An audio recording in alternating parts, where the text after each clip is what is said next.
Hello, I'm Patrick Reams with Commodity Technology Advisory. Welcome back to our latest episode of Conversations with Leaders in CTRM.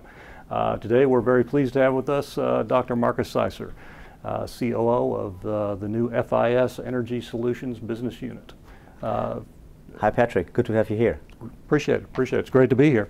I think the headline is, just as I mentioned in the introduction, COO of the FIS Energy Solutions Business Unit, formerly SunGard. Correct.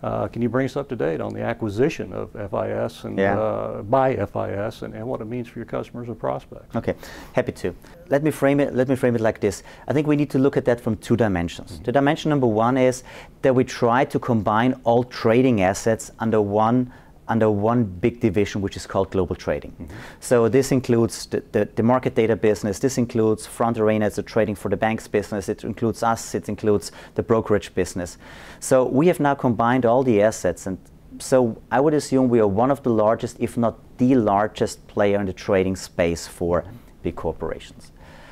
The second nuance is the integration into FIS. And you know, FIS is a company about 55,000 people and offering a lot of additional services. And there's a big trend of saving costs, being more cost effective, reducing total cost of ownership. So with FIS, we can bring much more services to the table, get a bigger stake at the table, and have a bigger offering to us. And this comprises from treasury services, payment services, all other stuff from the infrastructure like hosting, application management services, and so on and so forth. So we are super excited about that, as we have more to offer, a bigger stake on the table, and looking forward for a future to come. Well, good. Speaking of the future, and let's kind of look at the market conditions. We have seen the commodity prices really coming apart over the last year or so, and we continue to kind of be in that low price environment. What do you see from your customers and prospects given this low price environment? What are they looking for specifically? They're looking for reducing costs first and foremost. They are forced to do their business, and they have the assets they have. There is a lot of uncertainty coming in through this renewable stuff and all those kind of topics, but first and foremost is they need to be more cost effective. So a lot of conversation what we have, how can we help them to reduce the total cost of ownership, knowing that the commodity prices are going down, so the margins are going down, and regulation costs, compliance costs are going up. So, but there are also ways out for them. So what we see all company doing is trying to find niches in their own markets where they're in. So I'm not sure if you recognize that. I guess you were in the e-world. You see a big trend in the short-term trading market because higher margins and a niche where you can make money. There's not a lot of money to be made in the term and long-term trades currently. And then there is opportunities in new markets. So you see a lot of companies, mainly here in North America, as you're based out of Houston here. Look at the border to Mexico.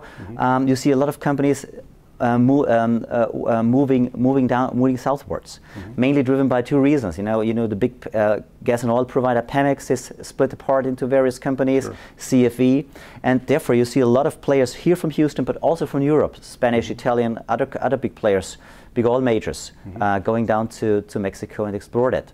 Ultimately, there's also deregulation in other countries like Japan, for example.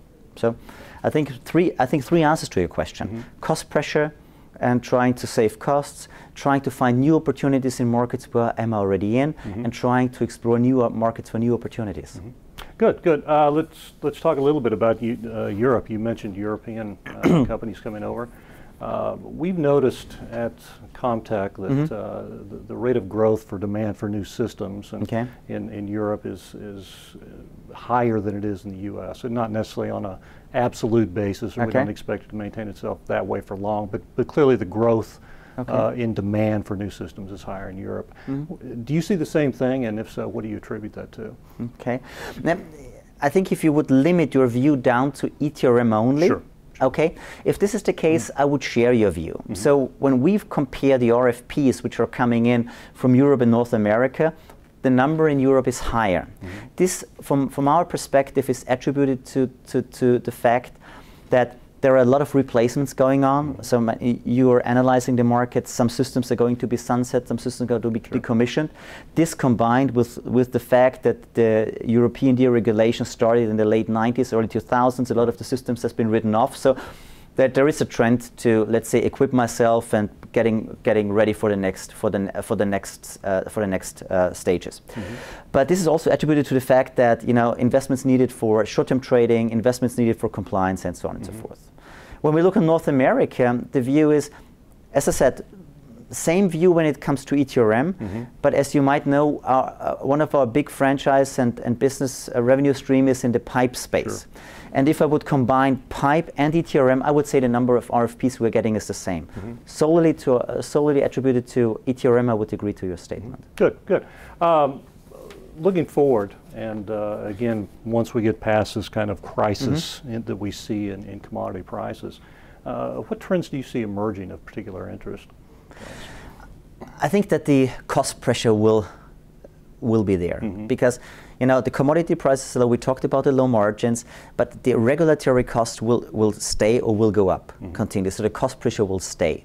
It's one thing I believe. So we're still forced to help our clients to be more cost effective. Is one thing.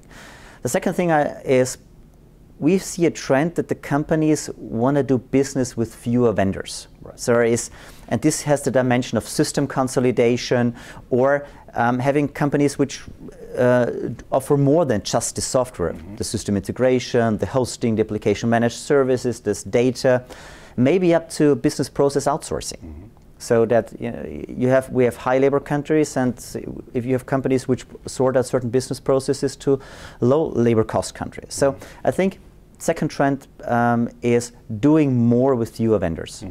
This is an industry where we definitely saw from FIS. Yeah. And lastly, I think that what we're also going to see is that the license model or the revenue model for companies like us will change. It has changed already in other industries. So what do I mean by that is currently we are, like most of the other vendors are, having a license, services and maintenance model. Going forward, the industry is not willing to pay a lot of upfront fees before they enter the first deal.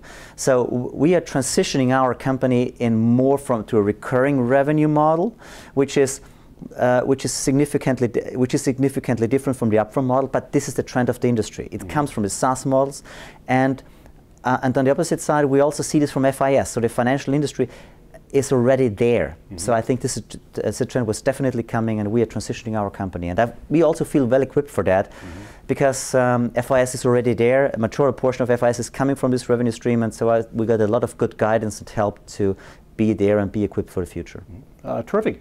Unfortunately, we're just about out of time, but very much appreciate you taking the time this afternoon to sit down and visit with us. Thank you for coming over. It's always good to catch up with you. Good. So that's it for us today. Look for additional episodes of conversations with leaders in CTRM on the CTRMcenter.com website or on our corporate website at commoditytechnologyadvisory.com. So again, I'm Patrick Reams, ComTech. Thanks for watching.